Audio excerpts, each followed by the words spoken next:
അങ്ങനെ ഒരു ഇൻസിഡന്റ് ഇപ്പൊ ഇല്ല. അതെന്താ എഴുതിയേക്കുന്നത്? നോ, അങ്ങനെ ഒരു ഇൻസിഡന്റ് ഇല്ല. ഇല്ല. ഓക്കെ. ഇതെന്താ വികാസ് എഴുതിയത്? മകൾ. അതെങ്ങനെ ദുഃഖമാവുന്നത്? ഷെറിലിന്റെ ഒരു മോളുണ്ട്. ഉണ്ട്, പക്ഷെ അവളെ ഓർത്തിട്ട് അങ്ങനെയുള്ള ഒരു വിഷമം എനിക്കില്ല. കാരണം അവളെ ഏറ്റവും സേഫ് ആയിട്ടുള്ള ഒരു ഹാൻഡിലാണ് ഞാൻ ഏൽപ്പിച്ചിരിക്കുന്നത്. എൻ്റെ അച്ഛനും അമ്മയുടെയും എൻ്റെ അടുത്ത് നിൽക്കുന്നതിനേക്കാളും കൂടുതൽ ഹാപ്പിയും സന്തോഷമാണ് എൻ്റെ മോൾക്ക് അവിടെ. അപ്പൊ അതുകൊണ്ട് അവളെ കുറിച്ച് എനിക്ക് അങ്ങനെ ഒരു വേവലാതി ഇല്ല. കാരണം ഞാൻ എപ്പോഴും അവിടെയും ഇവിടെയും ആയിട്ടാണ് സ്പെൻഡ് ചെയ്തുകൊണ്ടിരിക്കുന്നത്. ഞാൻ ഒരിക്കലും ഇവിടെ ആയിട്ട് ഒതുങ്ങുമായിരുന്നെങ്കിൽ എനിക്ക് അവിടെ വിഷമമാണ്. കാരണം ഞാൻ ഇപ്പൊ അവൾ എൻ്റെ കൂടെ ഉണ്ടായിരുന്നു, ഞാൻ കൊണ്ടാക്കി, ഇപ്പൊ എക്സാം നടക്കുന്നു, പിന്നെ നെക്സ്റ്റ് ഇനിയിപ്പോ ഒരു 3 months കഴിയുമ്പോൾ ഞാൻ വീണ്ടും പോകും. അപ്പൊ അവളുടെ കൂടെ കുറച്ച് ദിവസം വെക്കേഷൻ ആകുമ്പോ ഇങ്ങോട്ട്. അതുകൊണ്ട് എനിക്ക് അങ്ങനെ ഒരു ഇൻസിഡന്റ് ഇല്ല. അതുകൊണ്ട് ഇപ്പൊ അങ്ങനെ ഒരു വിഷമമില്ല. വികാസ് സ്വന്തം മോളെ പോലെ തന്നെ അവളെയും കാണും. എന്താ മോളുടെ പേര്? മോളെ പേര് വൈഗ. എത്രയായി? മോളെ ഇപ്പൊ 5ൽ പഠിക്കുന്നു. ഓക്കെ. അപ്പൊ മോള് അവിടെ കൊല്ലത്താണോ? അല്ലല്ല, ഒമാനില. അതുകൊണ്ടാണ് ഞാൻ ഈ ഇടയ്ക്കിടയ്ക്ക് പോവുകയും വരികയും ചെയ്യുന്നത്. ഞങ്ങൾക്ക് അവിടെ ചെറിയ ബിസിനസ് ഒക്കെ ഉണ്ട്. അപ്പം ഞാനും അവിടെ ആയിരുന്നു. അപ്പൊ ആഫ്റ്റർ കല്യാണ ശേഷമാണ് ഇവിടെ. ഇപ്പൊ ഈ 1 year മാത്രമേ ഉള്ളൂ ഞാൻ പോകാതിരുന്നത്. ഫുൾ ബെഡ് റെസ്റ്റ് ആയിരുന്നു. ഇപ്പൊ ഞാൻ അതാണ് പോയതും അവിടെ കൂടെ ആയിരുന്നു. മോള് എന്റെ കൂടെ ആയിരുന്നു ഇവിടെ. 2 months ഇവിടെ ഉണ്ടായിരുന്നു. ഇപ്പൊ വെക്കേഷൻ കഴിഞ്ഞ് സ്കൂൾ ഓപ്പൺ ആയപ്പോഴാ കുഞ്ഞങ്ങോട്ട് പോയത്. ഇനിയിപ്പൊ ഞാൻ ഇനിയും ഒരു ഓണം കഴിഞ്ഞ് 3 months കഴിയുമ്പോൾ പോകും. കാരണം അവൾക്ക് വരാൻ പറ്റത്തില്ല, അവർക്ക് ആർക്കും. അവൾക്ക് എക്സാം നടക്കുന്നുണ്ട്. പിന്നെ ഇവളുടെ ഫസ്റ്റ് ഓണം ആയതുകൊണ്ട് അവളുടെ അച്ഛന്റെ കൂടെ വേണമല്ലോ എന്ന് പറഞ്ഞിട്ട് ഞാൻ വീടും പുതിയതല്ലേ, നമുക്ക് അടച്ചിടാൻ പറ്റില്ല. അതുകൊണ്ടാണ് ഞാൻ ഇപ്പൊ 5ാം തീയതി എത്തിയതേ ഉള്ളൂ. അത് ശരി. അപ്പൊ ഞാൻ അവിടെ ഇവിടെ ആയിട്ട് ഇത് ടാലി ചെയ്ത് പോയിക്കൊണ്ടിരിക്കുന്ന ഒരാളാണ്. അങ്ങോട്ടും ഇങ്ങോട്ടും പോകുന്നതിന്റെ ഒരു ഇത്. അതെത്രയായാലും ഇതും കുഞ്ഞു മോളല്ലേ, താമരേനം കൊണ്ടുള്ള യാത്ര അത് പറയുന്നത് തൊട്ടടുത്തല്ലല്ലോ, ഇത്രയും ദൂരം പോവാന്ന് പറയുന്നത് അതിന്റെ ഒരു ബുദ്ധിമുട്ട്. ഓക്കെ. എന്തായാലും നമ്മള് അതുകൊണ്ട് നമ്മൾ പനിഷ്മെന്റ് തരുന്നില്ല. വൈഗക്കുട്ടിക്ക് വേണ്ടി, വൈഗക്കുട്ടിയുടെ കാര്യം ആയതുകൊണ്ട് അമ്മയും സേഫായി അച്ഛനും സേഫായി, അവിടെ നമ്മൾ പനിഷ്മെന്റ് കാര്യങ്ങളൊന്നുമില്ല. ഓക്കെ. വികാസിന്റെ സ്വഭാവത്തിൽ ഒരു തിരുത്തൽ വേണമെന്ന് ഷെറിൽ എപ്പോൾ ആവശ്യപ്പെടാറുള്ള ഒരു കാര്യം അതെന്താണ്? കുടുംബ പ്രശ്നമാണല്ലോ. മനുഷ്യൻ നിങ്ങൾക്കൊന്ന് നന്നായി കൂടെ? വികാസ് ഒന്ന് ചേഞ്ച് ആവൂ. എന്താണ് വികാസ്? നിങ്ങൾ എഴുതിക്കോ, സത്യം എഴുതൂ. ഷെറിൽ സത്യം എഴുതുകയാണ്. എനിക്ക് എന്റെ സ്വഭാവത്തിന് പ്രശ്നമൊന്നും ഇല്ലല്ലോ. അപ്പൊ ഞാൻ എന്താ പറയില്ല. വികാസ് നിങ്ങൾക്ക് ഈ ഒരു സ്വഭാവം ഒന്ന് മാറ്റിക്കൂടെ? എങ്ങനെയാ ഷെറിൽ വിളിക്കണേ വികാസിനെ? വികാസ്. അപ്പൊ വികാസ് നിങ്ങൾക്ക് ഇതൊന്നും മാറ്റിക്കൂടി? ഇത് എന്താ ഇങ്ങനെ അല്ല എപ്പോഴും ക്ലീൻ ചെയ്തോണ്ടിരിക്കുക? എപ്പോഴും എന്തെങ്കിലും ഒരു ഹാബിറ്റ് ഉണ്ടാവും, നമ്മൾ ചിലപ്പോ പറയില്ലേ, എന്തെങ്കിലും ഉണ്ടാവും. അങ്ങനെ എന്തെങ്കിലും ഒന്ന് ആലോചിച്ച് നോക്കി, എന്നോട് പറയണ്ട, എഴുതിയാൽ മതി. ഷെറിൽ ഉത്തരം എഴുതി കഴിഞ്ഞു. വികാസ് വീണ്ടും തോൽവി ഏറ്റി വാങ്ങുകയാണ്, ഉത്തരവില്ലാതെ നിൽക്കുകയാണ്. സാരമില്ല മോനെ, നമുക്ക് പനിഷ്മെന്റ് ചെയ്യാം, നമുക്ക് പനിഷ്മെന്റ് എടുക്കാം. ഏറ്റെടുക്കുകയാണ്. ഓക്കെ. ഷെറിൽ എന്താണ് നോക്കട്ടെ? Family problems no share with others. എനിക്കത് ഇഷ്ടമുള്ള കാര്യമല്ല. നമ്മുടെ എന്ത് പ്രശ്നമാണേലും അത് നമ്മളിൽ തന്നെ നിർത്തണം. പുറത്ത് അത് പറഞ്ഞ് പിന്നെ അതിനെ വേറൊരാളെ സ്പ്രെഡ് ചെയ്ത് അങ്ങനെ പോരും. ചെറിയ കാര്യമാണെങ്കിൽ നമ്മൾ പറഞ്ഞങ്ങ് തീർക്കുക. അതാണ് എന്റെ ഒരു പോളിസി. ഞാൻ അങ്ങനെയാണ്. അത് മാത്രം ഞാൻ എപ്പോഴും പറയാറുണ്ട്. അങ്ങനെയല്ല, അങ്ങനെ ആകണമെന്ന്. അങ്ങനെ ആണോ അല്ലയോ എന്ന് അറിയില്ല, പക്ഷെ ഞാൻ പറയുന്നൊരു കാര്യം. ഓക്കെ. ആണോ എന്തെങ്കിലും പറയാനുണ്ട് പറയൂ. ഇത് പോസിറ്റീവ് ആണോ നെഗറ്റീവ് ആണോ? കേട്ടിട്ട് എന്ത് തോന്നി? അല്ല, ഇത് ഓരോ ഇതല്ലേ ഫാമിലി. എന്താ പറഞ്ഞോ വികാസ്? എന്തെങ്കിലും പറയണ്ട പറഞ്ഞോ? ഇല്ല. ഓക്കെ. എന്തെങ്കിലും കമന്റ്സ് ഉണ്ടോ? Good comments. പറഞ്ഞോ. ഗുഡ് കമന്റ് എന്താണ്? Family problems not share with others. അങ്ങനെയല്ല. പ്രോബ്ലം എന്ന് ഉദ്ദേശിക്കുന്നത് എപ്പോഴും വലിയ വലിയ പ്രോബ്ലങ്ങൾ ആവണമെന്നില്ല. നമ്മുടെ വീട്ടിലത്തെ എന്ത് കാര്യവും ഇപ്പൊ നമ്മളെല്ലാവരും കാണുമ്പോൾ നമ്മള് എന്താ പറയാ, എന്തെങ്കിലുമൊക്കെ നമ്മുടെ ലൈഫിൽ കാര്യങ്ങൾ നടക്കില്ല. ഇതൊക്കെ ചില ആൾക്കാർ വള്ളി പുള്ളി വിടാണ്ട് മറ്റുള്ളവരുടെ അടുത്ത് പറയുന്ന ആൾക്കാരുണ്ട്. ചില ആൾക്കാർ എത്ര വലിയ ഡിസാസ്റ്റർ വന്നാൽ പോലും മറ്റുള്ളവരുടെ അടുത്ത് ഷെയർ ചെയ്യില്ല. നമ്മുടെ ഫാമിലിയിലെ കാര്യങ്ങൾ മറ്റുള്ള അങ്ങനത്തെ 2 കൂട്ടവും ആൾക്കാർ നമ്മുടെ ഇടയിലുണ്ട്.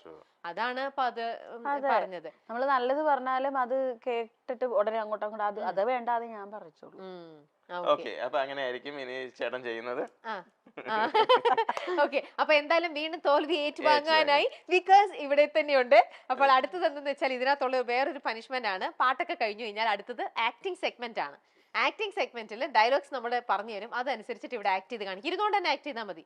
അപ്പൊ ഷെറിലിന്റെ അടുത്ത് നോക്കിയിട്ട് പറയാ, നീ എന്റെ കാര്യത്തിൽ ഒന്നും ഇടപെടണ്ട, എനിക്കറിയാം എന്റെ കാര്യങ്ങൾ ചെയ്യാൻ.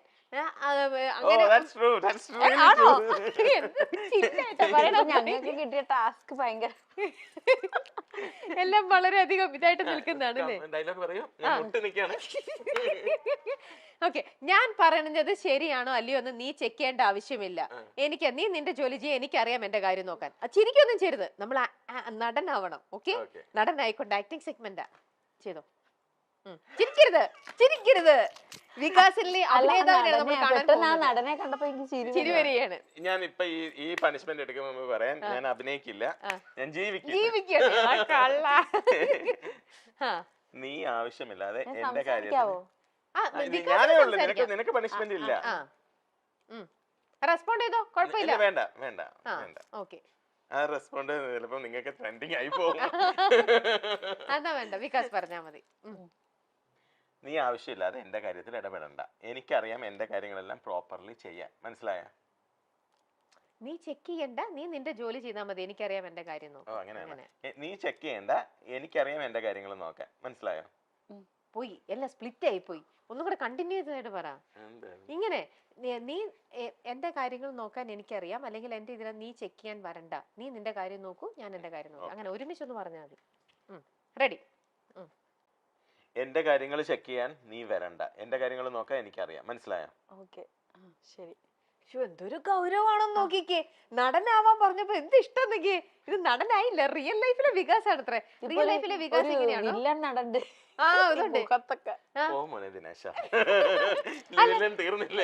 അല്ല, ചോദിക്കട്ടെ ഷെറിൽ, പൊതുവെ വികാസ് ദേഷ്യപ്പെടുന്ന ടൈപ്പാണോ, അതോ മുൻഷണ്ടിക്കാരനാണോ, അതോ എപ്പോഴും നല്ല സോഫ്റ്റ് ആയിട്ട് ഇങ്ങനെ ഒരു ഉണ്ടോ?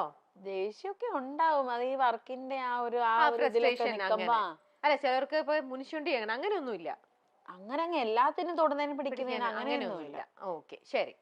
ഇതേപോലത്തെ ഒരു വീടും കൂടെ വികാസിന് എവിടെയെങ്കിലും കൂടെ വെക്കണമെന്ന് താല്പര്യമുണ്ടോ? ഒരുപാട് യാത്ര ചെയ്യുന്ന ആളല്ലേ, അപ്പോൾ ചില സ്ഥലങ്ങൾ കാണുമ്പോൾ നമുക്ക് കൊതി തോന്നും അല്ലേ? എന്ത് ഭംഗിയുള്ള ഒരു ഇതാണ്. അപ്പം നമുക്ക് ഈ ഒരു സ്ഥലത്തും കൂടെ, ഈ ഒരു സ്ഥലത്ത് എനിക്കൊരു കുഞ്ഞു വീട് വെക്കണം, അല്ലെങ്കിൽ വലിയ വീട്, ഒരു വീട് വെക്കണം എന്ന് നമ്മൾ ചിലവരൊക്കെ യാത്ര ചെയ്യുമ്പോൾ ഒരുപാട് ആഗ്രഹിക്കും. അങ്ങനത്തെ ഒരു ആഗ്രഹം വികാസിന് എപ്പോഴെങ്കിലും? ഏത് സ്ഥലത്താണ്? ഗുരുവായൂർ. ആണോ? ഞങ്ങൾ രണ്ടുപേരും ഒന്നേ പറ, ഗുരുവായൂർ. ആണോ? ഇതൊക്കെ ചോദിച്ചുകൂടായിരുന്നോ? ആണോ അല്ലേ? അപ്പൊ ഒന്ന് എന്തായിരുന്നു ഗുരുവായൂർ തന്നെ വീട് വെച്ചൂടെ? ഗുരുവായൂർ ക്രിസ്ത്യൻസ് അയച്ചാൽ ഗുരുവായൂർ വെക്കും ഞാൻ ഉടനെ തന്നെ. മരിക്കും മുമ്പ്. അതൊന്നും വേണ്ട, നമുക്ക് ഉടനെ തന്നെ ഗുരുവായൂരപ്പന്റെ തൊട്ടടുത്ത് ആ മണ്ണില് ഒരു വീട് വെക്കാൻ അനുഗ്രഹിക്കട്ടെ ദൈവം. ആ ഒരു ഇതായിട്ടും ഉണ്ടാവട്ടെ. പക്ഷെ അത് നമുക്ക് എത്രയും പെട്ടെന്ന് വേണം. അതിനെന്താ ചെയ്യാ? ബൈറ്റ് ഹോംസ് ഫോറിൽ പോയാൽ മാത്രം മതി.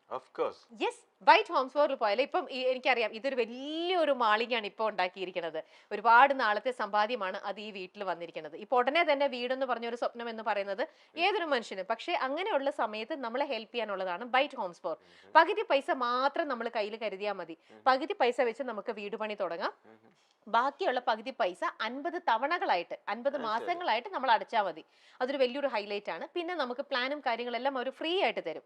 പിന്നെ സൈറ്റിലത്തെ കാര്യങ്ങളും ഇതെല്ലാം നമുക്ക് ഈ ആപ്പ് ഉള്ളത് കൊണ്ട് നമുക്ക് അപ്ഡേറ്റ്സും കാര്യങ്ങളെല്ലാം നമുക്ക് അറിയാൻ പറ്റും. അപ്പം എല്ലാ കാര്യങ്ങളും അറിയാം. അപ്പൊ അതുകൊണ്ട് നമ്മൾ നേരിട്ട് എപ്പോഴും സൈറ്റിൽ പോവുക, ഡെയിലി പോയി വിസിറ്റ് ചെയ്യേണ്ട കാര്യങ്ങളൊന്നുമില്ല.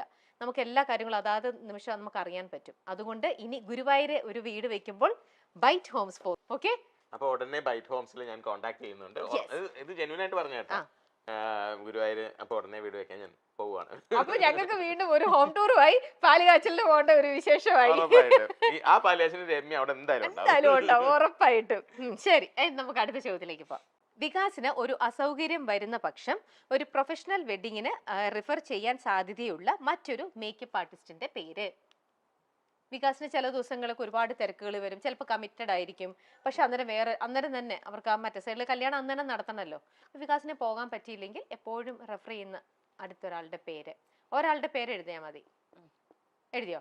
നോക്കട്ടെ. വികാസിന്റെ ആൻസർ ടോണി. ഓ എന്റെ അമ്മേ, Tony you save me. Finally ഒരു ആൻസർ ആണ്. മണപ്പുറത്തെ റൗണ്ടില് രണ്ടുപേരും റെഡി ആയി. എനിക്ക് അവസാന നിമിഷം മിസ്സായിരിക്കുകയാണ്. ഈ ടോണി വികാസിന്റെ കൂടെ എപ്പോഴും ഉള്ള ആളാണോ? നിങ്ങൾ തമ്മിലുള്ള ഫ്രണ്ടാണ്. ഇപ്പൊ ഇങ്ങനെ പറയുമ്പോൾ ഞാൻ റെഫർ ചെയ്യുന്ന ടോണിനെയാണ്. Okay, very good. അപ്പൊ എന്നാ റൈസ് ചെയ്തോ, പെട്ടെന്ന്. ടോണിക്ക് ഒരു ഹാപ്പി ആവും. ശരിക്കും ഈ പോർഷൻ ടോണിക്ക് അയച്ചു കൊടുക്കാം. വികാസ് അണിയിച്ചൊരുക്കിയിട്ടുള്ള കല്യാണ ബ്രൈഡുകളിൽ ഷെറിനെ ഏറ്റവും കൂടുതൽ അപ്രീഷിയേറ്റ് ചെയ്തിട്ടുള്ളത് ആരുടെ മേക്കപ്പ് കണ്ടിട്ടാണ്? അതിപ്പോ പറയാൻ പറഞ്ഞാൽ ആർട്ടിസ്റ്റ് ആണോ അതോ ഏതായാലും കുഴപ്പമില്ല. ബ്രൈഡ് ആർട്ടിസ്റ്റ് ആവണമെന്നൊന്നുമില്ല. ബ്രൈഡ് അത് ആർട്ടിസ്റ്റ് സെലിബ്രിറ്റി ആയിക്കോട്ടെ, സാധാരണ ഇതായിക്കോട്ടെ. എഴുതി കഴിഞ്ഞു, നോക്കട്ടെ. ഓ എന്റെ അമ്മേ.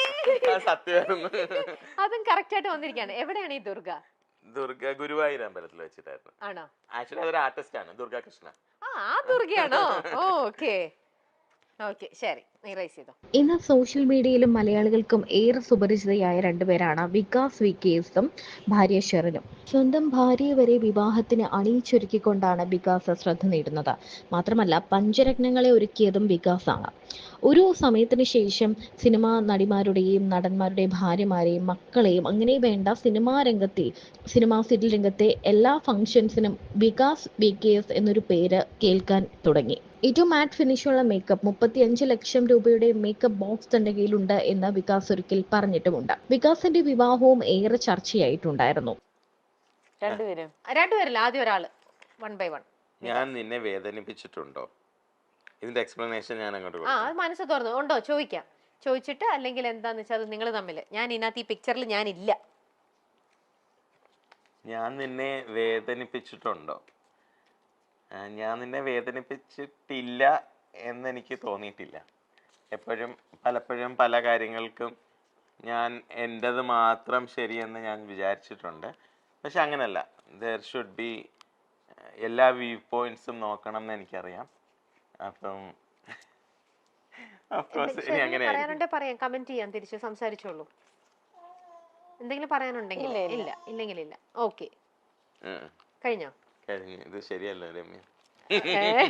അന്ന് ഞാൻ അങ്ങനെ പെരുമാറിയത് വിഷമമായോ? അങ്ങനെ എന്തെങ്കിലും ഉണ്ടോ? നിങ്ങൾ ഇന്ന് വന്നതാണ് ഏറ്റവും വലിയ തെറ്റ്. വെള്ളം കുടിപ്പിച്ചോ? ഓ ഇതായിരുന്നെങ്കിൽ കൊള്ളായിരുന്നു. നീ എനിക്ക് തന്നെ ഏറ്റവും വിളവെടുപ്പുള്ള അത് അടുത്തുണ്ട്. ആ രണ്ടും വേണം. ഞാൻ അങ്ങനെ പെരുമാറിയത് വിഷമമായോ? ഞാൻ അങ്ങനെ മോശമായി പെരുമാറിയിട്ടുണ്ടോ എന്ന് എനിക്ക് തോന്നുന്നില്ല. ഇനി അങ്ങനെ എപ്പോഴെങ്കിലും ഞാൻ പെരുമാറിയിട്ടുണ്ടെങ്കിൽ ഞാൻ അതിന് പരസ്യമായിട്ട് ക്ഷമ ചോദിക്കും. അങ്ങനെ ക്ഷമയൊന്നുമല്ല, നിങ്ങൾ തമ്മിലുള്ള ഒരു കോൺവെർസേഷൻ അതേ ഉദ്ദേശിച്ചുള്ളൂ. ഇല്ല, ഞാൻ കാര്യകാരണങ്ങളില്ലാതെ ഒരാളെ വിഷമിക്കാൻ ശ്രമിക്കത്തില്ല. എന്തെങ്കിലും കാര്യങ്ങളുണ്ടെങ്കിൽ ഞാൻ അത് ഓപ്പൺ ആയിട്ട് പറയും. ഞാൻ അങ്ങനത്തെ ആളാണ്, ഞാൻ ഒളിച്ചു വെച്ച് പെരുമാറാറില്ല. ഓക്കെ, അതിപ്പോ തന്നെ നമുക്ക് ആ റൗണ്ടിൽ നിന്ന് അറിയാം. വളരെ ജെനുവൻ ആയിട്ട്, വളരെ ഇതായിട്ടാണ് എല്ലാം. ഓക്കെ, ഇനി അടുത്തത് വികാസിന്റെ അടുത്തത്. ഷെറിന്റെ തന്നെ രണ്ടാമത്തെ പറഞ്ഞു. നീ എനിക്ക് തന്ന ഏറ്റവും വിലപിടിപ്പുള്ള സമ്മാനം അത് എന്ന് വെച്ചാൽ ഞാൻ വലിയ പ്രഷ്യസ് ആയിട്ടുള്ള ഗിഫ്റ്റ് എന്താണ്? ആ ഗിഫ്റ്റിനെ നിങ്ങൾ എനിക്ക് തന്നു, നീ എനിക്ക് തന്നു. അത് ഇപ്പൊ ഏറ്റവും വിലപിടിപ്പുള്ള ഏറ്റവും വിലപിടിപ്പുള്ളതെന്ന് പറയുമ്പം നാരായണി തന്നെ. അതിൽ വലിയ വിലപിടിപ്പുള്ളതൊന്നും ഞാൻ കൊടുത്തിട്ടില്ല. ഇനി എനിക്ക് കൊടുക്കാൻ പറ്റത്തില്ല. അവള് തന്നെയാണ് ഏറ്റവും വിലപിടിപ്പുള്ളത്. Very true. ഓക്കെ, ഇനി വികാസിന്റെ. Thanks for that. എന്നിൽ നിനക്ക് ഏറ്റവും അധികം ഇഷ്ടപ്പെട്ടത് നിനക്ക് ഏറ്റവും ഇഷ്ടപ്പെട്ടത് എന്താണെന്ന് ഓഫ് കോഴ്സ് ഞാൻ എപ്പോഴും സോറി പറയും. കറക്റ്റ് ആണോ? ഏതെങ്കിലും ഒരു ചെറിയ മിസ്റ്റേക്ക് ഉണ്ടെങ്കിൽ അന്നേരം എന്നോട് ഒരു 5 മിനിറ്റിനകം സോറി പറയാറുണ്ട്. അത് വലിയൊരു അങ്ങനെ കൂട്ടുകൂടും. ആണല്ലേ? ഞാനാണ് അന്നേരം ഇച്ചിരി മസിൽ പിടിക്കാറുണ്ട്. അങ്ങനെയാണ്.